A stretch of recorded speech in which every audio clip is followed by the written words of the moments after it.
सावधान, क्या आप तैयार हैं फिर से गुलामी की उन जंजीरों को पहनने के लिए जिन्हें आपके पूर्वजों ने अपने खून से काटकर फेंका था? क्या आपको एहसास भी है कि आपकी खामोशी का फायदा उठाकर आपके बच्चों का भविष्य नीलाम किया जा रहा है? आज भारत के इतिहास का सबसे काला अध्याय लिखने की तैयारी हो रही है। आज असदुद्दीन ओवैसी ने वो कड़वा सच बोला है जिसे सुनकर आपकी रूह कांप जाएगी। इस वक्त की सबसे बड़ी खबर, ओवैसी ने सीधे सरकार की आंखों में आंखें डालकर कहा है, आज यूजीसी के नाम पर शिक्षा छीनी जा रही है, कल आपकी सुरक्षा छीनी जाएगी। और याद रखना, एक दिन ये लोग SC/ST एट्रोसिटी एक्ट पर भी ताला लगा देंगे। पहले ओवैसी का वो दहकता हुआ बयान सुनिए जिसने दिल्ली के तख्त को हिला दिया है। हमारे हिंदू भाइयों से कहना चाह रहे हैं, खास तौर से हमारे बैकवर्ड क्लास के हिंदू भाइयों से अपील कर रहा हूं, यूजीसी के रेगुलेशन निकले, यूजीसी का रेगुलेशन निकला कि यूनिवर्सिटी में किसी अक़लियती बच्चे से या बच्ची से, बैकवर्ड क्लास के बच्चे या बच्ची से, दलित या आदिवासी के जो भी तालिब इल्म से कोई भेदभाव नहीं होगा। उसके खिलाफ पूरा तूफान खड़ा कर दिए। टीवी के जितने एंकर हैं वो तमाम के तमाम आला ज़ात के हैं। इनके पेट में दर्द हो गया और बोले ये कैसा होगा? अरे पागलों, भारत के आईन में इक्वालिटी, सब्सटेंटिव इक्वालिटी की बात करता है। दो ताकतवर लोगों में इक्वालिटी की बात नहीं होती, जो कमजोर है उसको इक्वालिटी मिलना चाहिए। अगर मैं यहां ऊंचा खड़ा हूं, आप नीचे खड़े, तो आपको यहां तक आना है, मैं ऊपर नहीं जाना। आप यहां तक आना, उसको इक्वालिटी बोलते और आप उसको खिलाफ हो गए। सब्सटेंटिव इक्वालिटी की बात भारत का संविधान सुप्रीम कोर्ट का जजमेंट कर कहता है, रोज जजमेंट है शायद। सुप्रीम कोर्ट में गए, नरेंद्र मोदी की सरकार अपने रेगुलेशन को सुप्रीम कोर्ट में बचा नहीं सकी, सुप्रीम कोर्ट ने स्टे दे दिया। हम हमारे दलित भाइयों को भी वार्न कर रहे हैं, अगर यही रवैया रहेगा तो फिर SC/ST एट्रोसिटीज एक्ट पर भी कभी ना कभी ये संघ परिवार के लोग इस पर भी रोक लगा देंगे।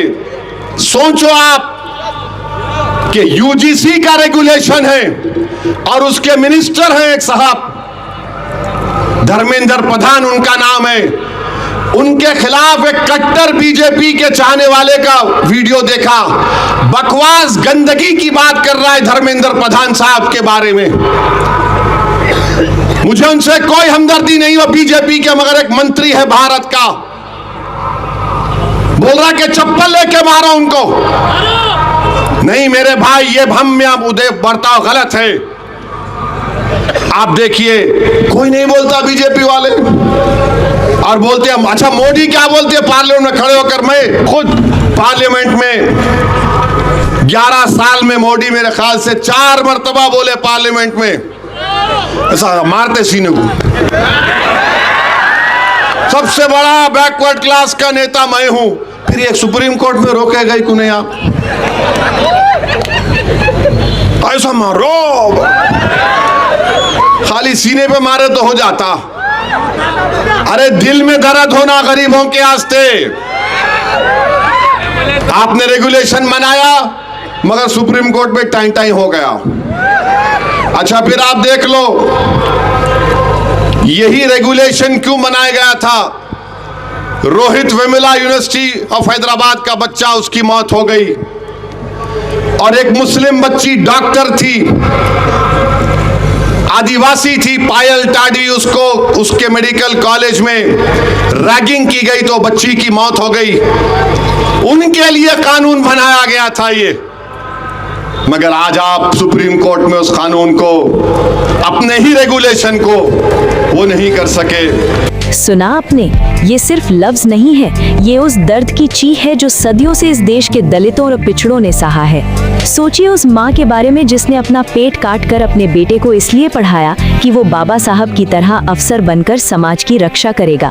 लेकिन अगर आज ओवैसी की ये बात सच साबित हुई तो उस माँ के सपनों की चिता जलते देर नहीं लगेगी। इतिहास गवाह है, एकलव्य का अंगूठा आज भी कट रहा है। बस अब तलवार की जगह यूजीसी के नियमों का इस्तेमाल हो रहा है। 1927 में महाड़ के तालाब से पानी पीने की जंग हो या आज शिक्षा के मंदिर में अपनी जगह बचाने की लड़ाई, दुश्मन वही है, बस चेहरा बदल गया है। दोस्तों, इस लड़ाई में हम आपके साथ खड़े हैं। अगर आप चाहते हैं कि आपके हक की ये आवाज कभी दबने ना पाए, तो अभी रिपब्लिक भारत टाइम्स को सब्सक्राइब करें और बेल आइकन दबाएं, क्योंकि अगर आप नहीं जुड़ेंगे तो ये आवाज सत्ता के शोर में गुम हो जाएगी। अभी सब्सक्राइब कीजिए, क्योंकि ये चैनल नहीं, आपकी अपनी आवाज है। रिसर्च बताती है कि यूजीसी इक्विटी रेगुलेशन 2026 के जरिए यूनिवर्सिटीज में पिछड़े वर्गों की हिस्सेदारी को कम करने की साजिश रची जा रही है। ओवैसी का तर्क सीधा है, पहले आपको अनपढ़ बनाओ, फिर आपको बेरोजगार करो और अंत में वो कानून छीन लो जो आपको थाने में सर उठाकर शिकायत करने की हिम्मत देता है। क्या वाकई 2026 में हम उस पुराने भारत में लौट रहे हैं जहां जाति तय करती थी कि आप पढ़ेंगे या नहीं? क्या एट्रॉसिटी एक्ट वाकई इतिहास बनने वाला है? फैसला अब आपके हाथ में है। अगर आपकी रगों में भी क्रांति का खून है तो खामोश मत बैठिए, कमेंट में अपनी राय लिखिए और इस वीडियो को आग की तरह फैला दीजिए। हर मोबाइल में ये वीडियो होना चाहिए ताकि सत्ता में बैठे लोगों को पता चले कि ये समाज अब जाग चुका है। मैं संगीता देवी, कैमरा पर्सन किस्मत अली के साथ रिपब्लिक भारत टाइम्स के लिए। सब्सक्राइब करना न भूलें। जय हिंद, जय संविधान।